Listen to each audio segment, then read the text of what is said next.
Have you ever wondered what led to the Second War of Scottish Independence? A tale of ambition and power, a story of kings and battles. This is the saga of the Second War of Scottish Independence, a conflict that began in the year 1332, when Edward Balliol, a man with a burning desire for the Scottish throne, led an invasion into Scotland, backed by the might of the English forces. Balliol was not a man of empty dreams. He was a man of action, and his cunning tactics led to the defeat of the Scottish army at the Battle of Duplin Moor, a victory that paved the way for him to claim the throne and be crowned the King of Scotland. It was a moment of triumph, a moment of glory, a moment when it seemed like the future of Scotland was sealed under the rule of Edward Balliol. But life, as we know, is a play of unexpected turns and twists. Balliol, for all his tactical brilliance and formidable English support, was soon faced with a fierce Scottish resistance. David II's loyalists, who were not ready to bow down to a king supported by their English adversaries, rallied and put up a formidable fight. The English, not willing to give up their hold, retaliated with a vengeance. Edward III of England in the year 1333 led an invasion into Scotland and defeated the Scottish forces at the Battle of Halidon Hill. Balliol once again found himself controlling most of Scotland. But the course of history is seldom straightforward. French support for David's loyalists led to rising tensions between England and France, setting the stage for a conflict that would last 100 years. The stage was set. The players were ready. And the Second War of Scottish Independence was about to take a turn that would change the course of history. But as we shall see, Balliol's reign would be a short one. Crowned king, Edward Balliol barely had time to enjoy his reign before being ousted. Just as swiftly as his kingship was bestowed, it was threatened by David II's loyalists, who were not about to sit idle. Their swift action and relentless determination led to Balliol's expulsion. Edward Balliol, backed by the forces of England, had initially succeeded in claiming the Scottish throne. This victory, however, was short-lived. The loyalists of David II, the young king in exile, were not about to let their nation be ruled by an English puppet. They rallied, they fought, and they managed to oust Balliol from his freshly claimed throne. Enter Edward III of England, a formidable player in this chaotic Game of Thrones. Seeing an opportunity to extend his influence, Edward III decided to step in. He launched a full-scale invasion of Scotland, not just in support of Balliol, but to further his own ambitions. The English forces were a force to be reckoned with. They clashed with the Scots at the pivotal Battle of Halidon Hill, where the English longbowmen proved their mettle. The Scottish forces were decimated, and this victory paved the way for Balliol to regain control. But the tide of fortune is fickle. Balliol did manage to regain control of most of Scotland, but his reign was far from stable. His position was precarious, teetering on the edge, a king in name but with the throne constantly under threat. Even though Balliol regained control of most of Scotland, his reign was teetering on the edge. This was a king who spent more time fighting for his throne than actually ruling from it. The rise of Edward Balliol was swift, as was his fall. His story serves as a reminder that the Game of Thrones is a dangerous one, where alliances shift as quickly as fortunes. The Battle of Halidon Hill was a decisive turning point in the Second War of Scottish Independence. Now, let's delve into the heart of this historic event. The year was 1333. Edward III of England, supporting the usurper Edward Balliol, marched north to face off against the Scottish forces. The stage was set, the players were ready, and the Battle of Halidon Hill was about to unfold. The Scots, led by Sir Archibald Douglas, took a defensive position on the high ground. The English, however, had a different plan. They employed a tactical formation known as dispositive, a combination of archers and dismounted men-at-arms, a strategy that was to prove devastating for the Scottish forces. As the Scottish army advanced in a desperate attempt to seize control, they were met with a hail of arrows from the English archers. The terrain, marshy and difficult, slowed the Scots, making them easy targets. The English men-at-arms then moved in, cutting down the Scottish ranks with ruthless efficiency. It was a catastrophic defeat for the Scots. In the aftermath of this crushing victory, Edward Balliol, now firmly seated on the Scottish throne, ceded 8 counties to England. This act marked a significant territorial gain for Edward III and a severe blow to Scottish morale and sovereignty. Yet the Battle of Halidon Hill was more than just a military encounter. It was a clash of strategies, a test of resolve, and a demonstration of the devastating power of tactical innovation. It altered the course of the war and reshaped the political landscape of Scotland. While it brought temporary victory to Edward Balliol and his English allies, it also sowed the seeds of further conflict and resistance. The Scottish spirit was bruised, but not broken. The fight for independence was far from over. The Battle of Halidon Hill marked the beginning of a new chapter in the war. As the tides of war shifted, a new player entered the scene: France.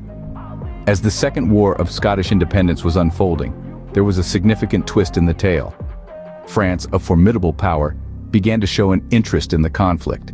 It wasn't a whimsical decision, but a strategic move that would have far-reaching consequences. The French had a long-standing rivalry with England, and the opportunity to support David's loyalists in Scotland was too tempting to pass up. It was a classic case of the enemy of my enemy is my friend. France saw in Scotland a chance to weaken England, and they grabbed it with both hands. It wasn't just about power, it was about survival and maintaining the balance of power in Europe. Now David II of Scotland wasn't just fighting for his throne. He was also fighting for his French allies. The stakes were higher than ever. The French provided support in terms of troops, resources, and strategic advice. It was a significant boost for David's loyalists, who were struggling against the English-backed Edward Balliol. This French involvement didn't go unnoticed by England. It was one thing to fight the Scots, but to fight the French as well was a whole different ballgame. The tension between England and France escalated, and the stage was set for the 100 Years' War. This was a war that would shape the future of Europe and the world. The French connection was a game-changer in the Second War of Scottish Independence. It wasn't just about Scotland anymore. The war had become a larger conflict, a chess game being played out on a European scale. The lines were drawn, and the players were in their positions. The only question that remained was who would make the next move? With France now in the mix, the Second War of Scottish Independence was about to take an unexpected turn. This was not just a regional conflict anymore. It was a war that would echo through the annals of history, shaping the destiny of nations and monarchs for centuries to come. In 1341, the rightful king, David II, made a triumphant return to Scotland. The year was a turning point in the Second War of Scottish Independence. After living in exile in France, David II finally returned to his homeland. His return signaled a renewed hope for Scotland, a nation that had been grappling with the English-backed reign of Edward Balliol. David II was not just a king in name, he was a leader who inspired loyalty and courage. His presence reinvigorated the Scottish resistance, and soon enough, they were ready to take back their land. David's loyalists, a force to be reckoned with, rallied under his banner and prepared to rid their homeland of English influence. The year following David's return, 1342, was marked by relentless efforts to reclaim Scotland. Under David's leadership, Scottish forces fought tooth and nail to clear the English from north of the border. It was a task of Herculean proportions, but they were driven by a fervor that only the love for one's homeland can inspire. The English, who once seemed invincible, were steadily pushed back. Battle after battle, Scotland regained its territories. The Scottish resistance, under the leadership of David II, had taken an indomitable stand. This was not just about reclaiming land. It was about reclaiming dignity, sovereignty, and freedom. By the end of 1342, the English had been cleared from north of the border. Scotland was once again in the hands of the Scots, under the rule of their rightful king, David II. The tide of the war had turned, and it seemed as though the Scottish would finally enjoy the peace and independence they had fought so hard for. But David II's successful return would soon be overshadowed by a disastrous decision. This decision would not only alter the course of David's reign, but would also plunge Scotland once again into the throes of war. But that, my friends, is a tale for another time. 1346 was a year of significant victories and crushing defeats. Edward III, the King of England, had a successful campaign in France, proving his prowess on the battlefield. Meanwhile, David II of Scotland, sensing an opportunity with Edward's attention turned towards France, decided to invade England. David's decision to invade England was a bold move, but it was ill-fated. Edward, despite being engaged in France, had left England well defended. The Scots faced a well-prepared enemy and were met with strong resistance. The two forces eventually clashed at what came to be known as the Battle of Neville's Cross. The Battle of Neville's Cross was a pivotal moment in the Second War of Scottish Independence. The battle was fierce and brutal, with both sides giving it their all. But it was the English who would ultimately triumph on that fateful day. The Scottish forces were defeated and David was captured, falling into the hands of the enemy. David's capture was more than just a personal defeat for him. It was a significant setback for Scotland. The king's capture left a power vacuum and sent shockwaves throughout the country. It was a blow to the morale of the Scottish people, who had placed their hopes and dreams of independence on David's shoulders. Yet even in the face of such adversity, the Scottish spirit remained unbroken. Despite the capture of their king, the Scots refused to surrender. They continued to resist English rule, their resolve to fight for their freedom undiminished. David's capture marked a significant setback for Scotland, but the war was far from over.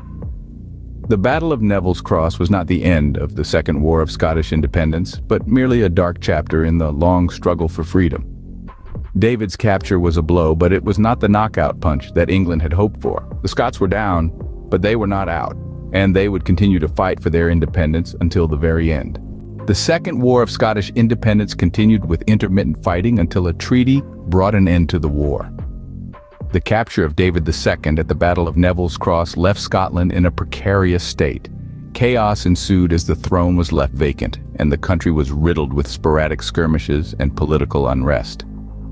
The English, despite their victory, were not able to capitalize on this state of disarray. Their main focus was the escalating tensions with France, which led to the infamous 100 Years' War. This gave Scotland some breathing space, and the fighting slowly petered out, becoming more sporadic and less organized.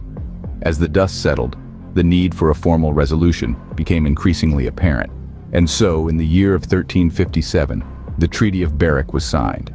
This treaty was not just a piece of parchment, it was a beacon of hope, promising stability and peace after years of relentless conflict.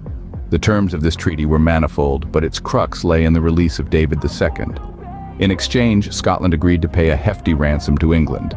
This ransom, a staggering 100,000 marks, was to be paid in installments over a span of 10 years. This financial burden did undeniably strain Scotland's economy, but it also brought an end to the war and reinstated their king. The Treaty of Berwick had a profound impact on both Scotland and England. For Scotland, it marked the end of a turbulent era and the beginning of relative peace. For England, it meant a temporary halt in their territorial ambitions and a focus on their affairs with France. The Treaty of Berwick also had a lasting impact on the relations between Scotland and England. It established a truce that lasted for 40 long years, a period of peace that allowed both nations to recuperate and rebuild. And so the Second War of Scottish Independence ended, a war that forever changed the course of Scottish and English history.